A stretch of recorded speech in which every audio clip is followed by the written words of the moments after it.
Hi, today I'm high up on the Cornish moors and I'm going to take you along to a little place, or not such a little place, and we're going to have a little chat about, or I'm going to tell you a story, shall I say, about one of Cornwall's mining legends. It is a perfect day for a story like this. It's cold, it's wet, it's true Cornish weather. There's mist and fog rolling in, covering the high tors.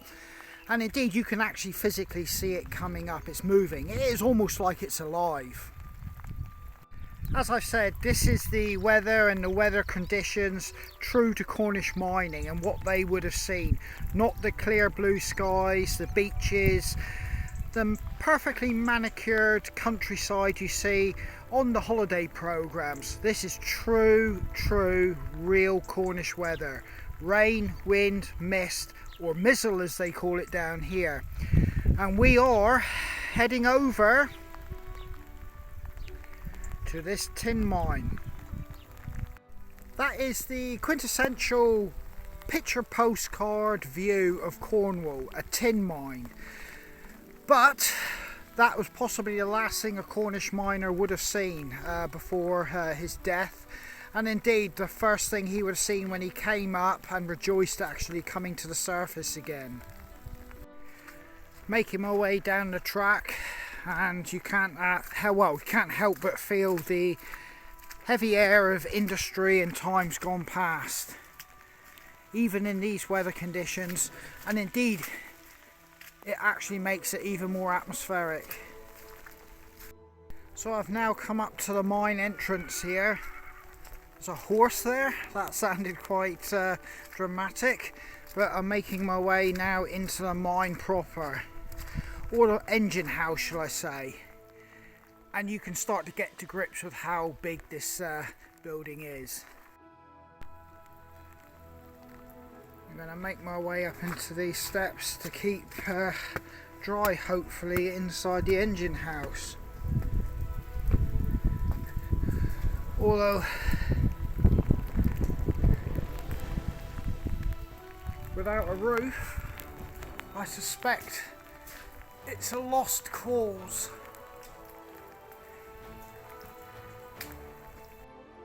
You can see where a lot of the mine entrances were, and indeed the workings, and out in there would have been a pit entrance as well. From here I'm looking out to the supporting buildings and across to some more tors, and as I've just said, that mist and fog. And I'm trying to get somewhere out of the rain at the moment. You can see into the workings here, down into the actual other part of the building I was looking out onto, and obviously straight up to the chimney stack. But I'm going to take some cover and I'm going to come in here and have a little chat. What we've just been walking down to is a 19th century copper and tin mine. Now it's probably going to be echoey in here because I've taken shelter from the weather in under what would have been an entrance to the workings of the mine. But yeah, it really is true to the word, good old-fashioned Cornish weather. Yeah, so before I get into the folklore surrounding the Cornish little people of the knockers that frequented the mines with the miners, need to have a little quick chat about the miners themselves, because it goes hand in hand. The miners lived a really harsh life, and indeed it was dangerous. It came with a lot of health issues and implications. And it was hard work, low pay, and it also meant that the families suffered alongside the miners. This also meant that it was rife for folklore to start springing up and be included in part of their life. Well, this mining complex was part of the Phoenix Mine Corporation, and that basically came into being in 1844. There was mining concerns here 1836, but they became called, or they were renamed the Phoenix Mine Corporation pretty much around that time, and it stayed open and it employed anywhere up to about 600 odd people, and it kind of like dwindled to an end in 1914 when the veins started to yield less copper and tin. The miners themselves were very superstitious, and indeed whistling in the mine or outside the mine areas was frowned upon, as that was deemed to bring bad luck and ill omens. Also, if you put your work tools accidentally, or should we say inadvertently, you crossed them, made a cross with them, that was deemed to be extremely unlucky. And everything was done to avoid that. That being said, to counter these measures, things like horseshoes were taken down into the mines and carried, and these here were the old ones where they had like 7 holes, and these metals that the horseshoes were made out of were supposedly able to counteract the bad luck, ill omens, and give them some protection from anything that could possibly harm them. Even on the way to work, if you was to come across a white rabbit or a cat or indeed a snail crossing your path, there was lots of superstitions and rumours around that, and that was considered bad omens. And indeed, I believe I'm correct in saying that in some cases miners would not enter the mine under those conditions if they'd come across animals in the vicinity of the mine itself. Miners were a tight-knit community, and they had to be to work in these conditions. And if anybody talked ill of the knocker, which was a small creature who lived in the mines with the miners, they could be ridiculed, pushed out of the community, even go so far as to say have to leave the area and indeed lose their employment in that mine, as other miners would not work with them. It really was that serious, and there is documented evidence that this did actually happen to miners who talked ill or disbelieved in the knocker. That kind of speaks for itself, and it's a clear indication that mining areas here are still dangerous, and there's still dangers that present themselves to the public now when you're around these areas. But back in the day, these were brutal places to work. And on top of that, like I've said, it could actually be the death of you. That mist is really rolling in heavy now, and it's getting to the point where visibility is disappearing. You need to watch your step on places like this. But the knocker was a strange little creature that frequented the mines with the miners. Now, these creatures were said to look and dress like very small, dishevelled, disfigured little images of the miners themselves.